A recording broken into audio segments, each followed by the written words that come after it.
Chicos, ¿qué tal? Buenos días. Vamos a seguir con el temario, ¿vale? Os voy a poner una hojita con los ejercicios que debéis de realizar para finalizar el tema 4 y ya está. Empezamos con el tema 5. Voy a introduciros rocas magmáticas y magmatismo, ¿eh?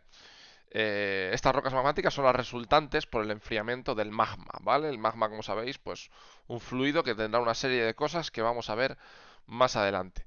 Las rocas magmáticas, curiosamente, son las rocas mayoritarias que hay en la corteza terrestre, muy por encima de lo que podríamos esperar de las rocas sedimentarias o de las rocas metamórficas, ¿vale? ¿Qué es el magma? Pues el magma es un material rocoso fundido, roca fundida, y que vamos a diferenciar probablemente, bueno, se puede diferenciar de varias maneras, pero la que nos interesa a nosotros es según el porcentaje de silicato de sílice que tienen, es decir, como ya sabéis, SiO4, ¿no? O SiO2, en el caso de que sea formador de cuarzo y no del resto de silicatos.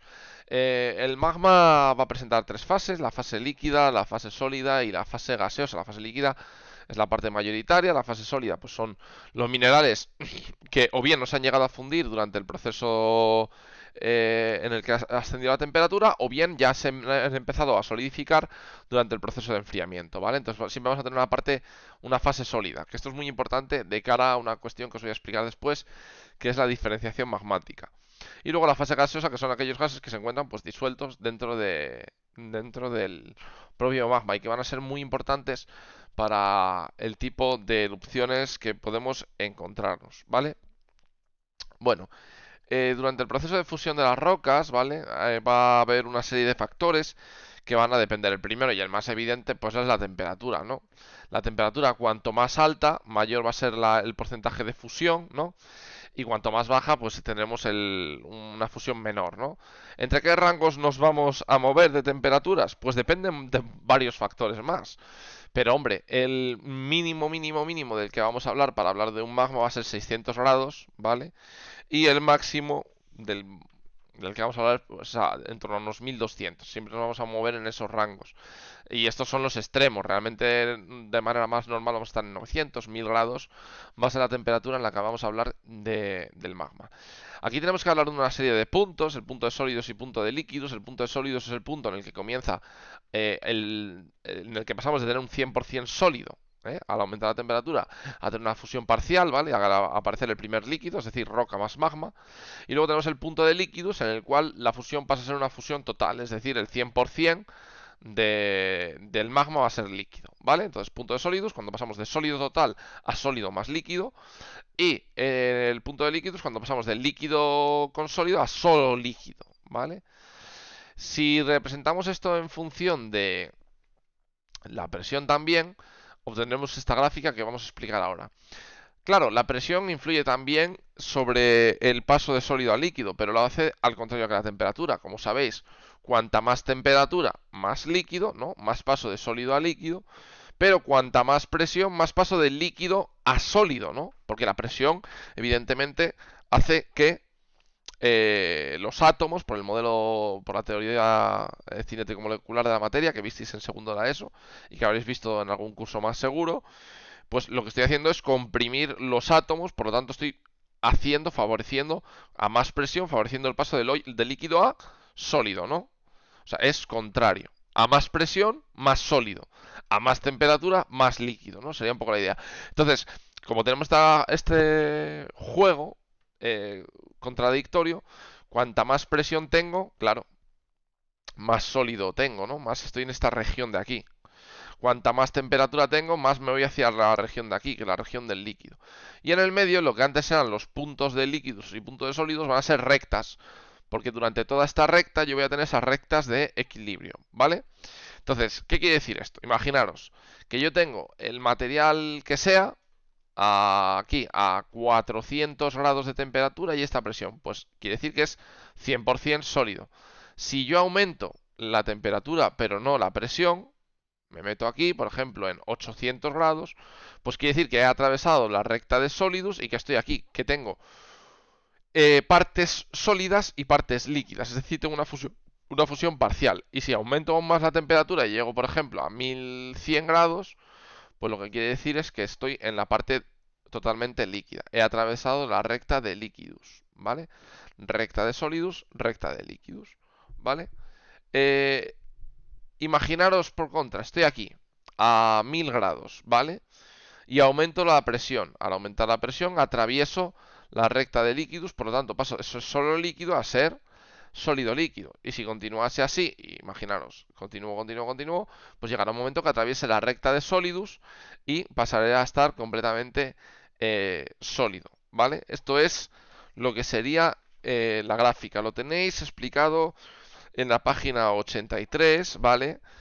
Donde, bueno, pues os habla un poco de la recta de Liquidus y la recta de Solidus y, bueno, de cómo pues variando las variables de temperatura presión, pues voy a estar en una región solo sólido, en otra región sólido líquido o en otra región totalmente líquido, ¿vale? Simplemente es esta la idea. Otro factor que afecta a la fusión de las rocas es la presencia o la ausencia de agua. Lógicamente, cuanta más agua tiene una roca, cuanto más hidratada está, el punto de fusión va a ser más bajo. ¿Vale? Esto ya lo vimos en tectónica de placas, decíamos que durante la subducción de la corteza oceánica, favorecida por la hidratación, pues se favorecía la fusión, la conversión en magma, ¿no? Pues mirar, esta sería la idea, esta es la línea de fusión de la roca seca y está hidratada. Es decir, eh, yo aquí estoy totalmente líquido, pero voy a necesitar una temperatura mucho menor si esa misma roca está hidratada, ¿vale? Es decir, este sería el punto en el cual, por ejemplo, yo tendría todo líquido si la roca está hidratada, pero si la roca no está hidratada es un sólido, ¿vale? ¿Entendéis? Simplemente lo que me representa esta recta es que, fijaros, ¿qué hace falta, qué temperatura hace falta para fundir esta roca? Si no está hidratada, esta temperatura. ¿Vale? En función de la presión. Pues imaginaos que voy de 700 a 900, ¿vale? Toda esta región de aquí, ¿vale? Y en función de la presión, pues también va aumentando la temperatura necesaria. Pero ¿qué temperatura hace falta si esa misma roca está hidratada? Pues esta temperatura, mucho menor. Si esto era 700, pues esto será 600, será 500, será 400, ¿vale? Será menor. Básicamente lo que me está demostrando esta gráfica es que la presencia de agua va a rebajar el punto de fusión de... Perdón, esto está mal. El punto de fusión de la roca.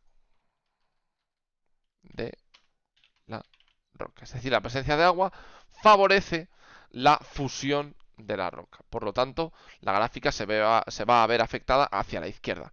Una temperatura menor va a lograr la fusión de la roca. Cuando en el caso de que fuera seca, pues necesitaría una temperatura mucho mayor. Entonces, tres factores: la temperatura cuando aumenta, aumenta la fusión, aumenta la presencia de magma; la presión cuando aumenta, reduce la presencia de magma, es decir, va a favorecer la solidificación de ese magma; y la presencia o ausencia de agua, cuanta más hidratación, menor es el punto de fusión. Por lo tanto, favorece la presencia de magma. Menores temperaturas van a poder fundir esa roca, ¿vale? Tenéis que jugar aquí un poco con los términos de fusión y solidificación. Cuidado, ¿eh? No liaros con ello. Pero bueno, esto es sencillo. Estas tres gráficas, bueno, pues hay que mirárselas y entenderlas, ¿eh? La gráfica... Tres gráficas, no, perdón, dos gráficas. La gráfica de temperatura versus presión y qué ocurre, ¿vale? Y la gráfica de temperatura versus presión y cómo afecta la hidratación a un mismo tipo de roca, ¿vale? Reduciendo, evidentemente, la temperatura de fusión necesaria para fundir esa roca. ¿Vale? Bueno, luego, ¿qué tenemos? Pues vamos a clasificar los magmas, ¿vale? ¿En función de qué? De su composición química. ¿Y qué es lo que nos interesa de todo lo que pueden tener en su composición química? Pues simplemente nos interesa una cosa: el porcentaje en sílice, el porcentaje en SiO2, ¿vale? Siendo así, tenemos entonces cuatro tipos de magmas. En realidad tres, bueno, no, cuatro tipos, pero que los vamos a agrupar de una manera un poco más general en tres, ¿vale? Tenemos los magmas ácidos, que son a partir de un 66% de sílice; magmas intermedios, en los que tenemos de un 52 a un 66, ¿vale? Magmas básicos, por debajo del 52. Y magmas ultra básicos, por debajo del 45%. Pero bueno, estos los vamos a agrupar todos en menos del 52%, ¿vale? Entonces, básicos y ultra básicos, intermedios entre 52 y 66 o 65, y ácidos a partir de 66-65% de sílice, ¿vale? Claro, esto acarrea otras características, ¿vale? en función de este porcentaje de sílice, tenemos otras propiedades. Fijaros, los magmas más calientes son los magmas que tienen menor porcentaje en sílice, ¿vale? Son los magmas básicos y ultrabásicos, ¿vale? Los magmas, además, más calientes son los más densos, pero también los menos viscosos y los menos explosivos, ¿vale? Entonces, esta serie de características son muy importantes. Los magmas intermedios, pues todo intermedio, ¿vale? Así de sencillo, temperatura intermedia, densidad intermedia, viscosidad intermedia y explosividad intermedia. Y los magmas ácidos, los que tienen alto contenido en sílice, como los que dan lugar al granito, por ejemplo, van a tener una temperatura de formación muy baja, por lo tanto van a ser poco densos, pero muy viscosos, lo que va a hacer que sean muy explosivos a la hora de salir. Esto lo vamos a ver en los tipos de erupciones eh, a través de todo este tema, ¿eh? O sea que esto de momento, bueno, esta tablita hay que sabérsela y conocerla. Yo haría una tablita en la que pusiera magmas, ácidos, intermedios, básicos y ultrabásicos. Y pongo características, porcentaje en sílice, temperatura, ¿vale? Explosividad, etcétera, etcétera, ¿vale? En cuanto a las propiedades físicas que tenemos, los magmas ácidos, esto es lo que quiero que pongáis en ese cuadrito resumen, en ese esquema, se van a generar a temperaturas pues de entre 900 y 1200 grados, ¿vale? Los magmas básicos van a superar siempre los 1200 grados, ¿vale? Y como pone aquí, lógicamente, ¿quiénes van a ser más fluidos? Los básicos, porque tienen temperaturas muy altas, entonces fluyen mucho más.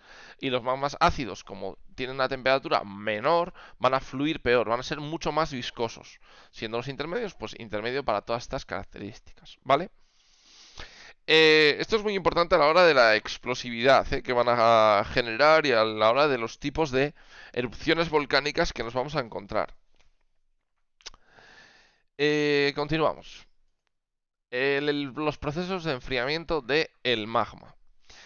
El magma, como os digo, pues se suele encontrar a 1200 grados y conforme vaya a ir enfriándose y solidificando hasta los 100 grados, se van a dar las fases de enfriamiento que veremos de consolidación magmática que veremos ya el próximo día. Pero, claro, no todos los magmas están a la misma temperatura. Por lo tanto, el magma va a dar lugar a unos procesos de asimilación magmática, de cristalización magmática, que os voy a explicar ahora, lo que va a dar lugar a los procesos de diferenciación magmática, de los que vamos a hablar ahora. Básicamente vamos a diferenciar dos tipos de magma. Magma primario es aquel que proviene de la fusión total de un manto o de una corteza. Entonces magma primario, porque tiene una composición química uniforme, ¿vale? Y luego tenemos los magmas derivados, que son aquellos que derivan de procesos de evolución magmática, que van a ser de varios tipos, ¿vale? Por ejemplo, ¿cómo puede evolucionar un magma? Pues asimilando fragmentos de la roca que está encajando, ¿vale? Yo tengo una cámara magmática y tengo una roca alrededor. Evidentemente esa cámara magmática está muy caliente y va a fundir parcialmente trocitos de la roca que le rodea, ¿no? Bueno, al fundir trocitos de esa roca, la composición química evidentemente va a cambiar, ¿vale? Entonces, como cambia la composición química, estoy evolucionando ese magma. Está cambiando. He pasado de un magma primario, que era el de la cámara magmática, a un magma derivado o magma secundario, porque he asimilado parte de la corteza que tenía alrededor. ¿Entendéis? He cambiado su composición química. Este tal vez es el más fácil de entender. Asimilación magmática. Luego, otro tipo de derivado magmático que puedo tener es por mezcla magmática. Pues tengo una cámara magmática, la asciendo a otra cámara magmática, se mezclan los magmas y evidentemente yo tenía un magma primario que al mezclarse pues dan lugar a un magma secundario. Este proceso, que es el más también muy fácil de entender, es raro, porque los magmas suelen ser inmiscibles, como el agua y el aceite, ¿vale, chicos? Entonces es un proceso difícil que se dé. Y luego el más común, y tal vez el más importante, y tal vez el más de examen, que sería el proceso de cristalización fraccionada, ¿vale? Que es un proceso que se va a dar lugar dentro de la cámara. Imaginaos que esa cámara se va enfriando poco a poco. Pasa de 1200 grados a 1000 grados, a 900 grados, pues porque deja de entrar ya no tiene, por ejemplo, una fuente de calor por debajo, se va enfriando poco a poco esa cámara magmática. Entonces, conforme se va enfriando, la composición química del magma no es homogénea, no es todo sílice, es sílice y otras cosas. Entonces, evidentemente, aquellos minerales cuya solidificación, el punto, sea más alto, por ejemplo, a 1000 grados, conforme va pasando de 1200 a 1000, pues esos minerales empiezan a precipitar, ¿vale? Y se van a precipitar en el fondo de la cámara magmática. Y ahí va a aparecer, por ejemplo, unos olivinos, por ejemplo. Y conforme sigue enfriándose, pues irán cristalizando aquellos minerales cuyo punto de fusión sea más alto, así hasta los más bajos. De tal manera que durante todo este proceso yo estoy realizando una diferenciación magmática. Porque claro, imaginaros, yo tenía el magma a 1200 grados, ¿vale? Y empieza a cristalizar los compuestos con el punto de fusión más alto, ¿vale? Cristalizan. Claro, yo a ese magma le he retirado una serie de compuestos químicos, esos que han solidificado ya. Entonces he cambiado ese magma. Ha pasado de ser un magma con una composición química a tener otra, porque la otra está solidificada en el fondo de la cámara magmática. Ese magma ya no tiene esos cristales. Y conforme vaya enfriándose, pues seguirá diferenciándose. Esto es lo que se llama cristalización fraccionada. Y por diferenciación gravitatoria, es decir, ¿cuáles van a precipitar primero? Pues aquellos que lógicamente son más densos. Entonces yo me voy a ir encontrando que van a aparecer minerales más densos, o sea, minerales más densos, cada vez menos densos, cada vez menos densos, y la cámara pues va a poco, fijaros en las manos, van a ir cristalizando poco a poco, pum, precipita, cristaliza, pum, precipita, cristaliza, precipita, y se van acumulando los cristales de los diferentes minerales en este caso, que van a ser de más a menos, de mayor a menor punto de fusión, ¿vale? ¿Cuáles van a cristalizar los últimos? Aquellos que tengan el punto de fusión pues más en torno a 150 grados, 200 grados, ¿vale? Vamos a ir desde los 1000 y pico que tenía el magma inicial, poco a poco va a ir enfriándose y diferenciándose porque va a ir cristalizando poco a poco. ¿Lo entendéis? Chicos, de todas maneras, esto quiero que lo repaséis, ¿eh? Lo tenéis todo en la página 84 y 85. Echadle una lectura al libro y subrayadlo para esto que yo os explico con palabras más sencillas, pues que le pongáis terminología científica, ¿vale? Eh, bueno, volvemos a lo mismo, es lo que os acabo de explicar, ¿vale? Los minerales más densos cristalizan antes y se van al fondo, ¿vale? ¿Veis? 1200 se va enfriando, ¿no? Entonces, pum, se van cristalizando los primeros. Conforme se va enfriando, los segundos. Según se va enfriando, los terceros. Y lógicamente, durante todo este proceso, el magma va cambiando, porque yo le estoy retirando compuestos químicos diferentes cada vez, ¿vale? ¿Entendéis? Este es el proceso de evolución por diferenciación magmática, ¿eh? Y concretamente esto se llama cristalización fraccionada, ¿vale? Por mezcla de magmas ya lo he explicado, es muy sencillo de entender, se mezclan dos magmas diferentes y entonces la composición química cambia. Y asimilación magmática, ya lo hemos contado también, pues sería que básicamente la cámara magmática asimila trozos de la roca que está encajando a esa cámara magmática, ¿vale? Entonces va fundiendo y va a cambiar lógicamente las características del magma original, porque cambia su composición química. Y nada, hasta aquí. Lo dejamos aquí en etapas y fases de consolidación de un magma. Eso, leed, haced un esquemita en el cuaderno y cualquier duda, como ya sabéis, correíto y os contesto pues a la máxima brevedad posible, ¿vale? Nos vemos chicos, adiós.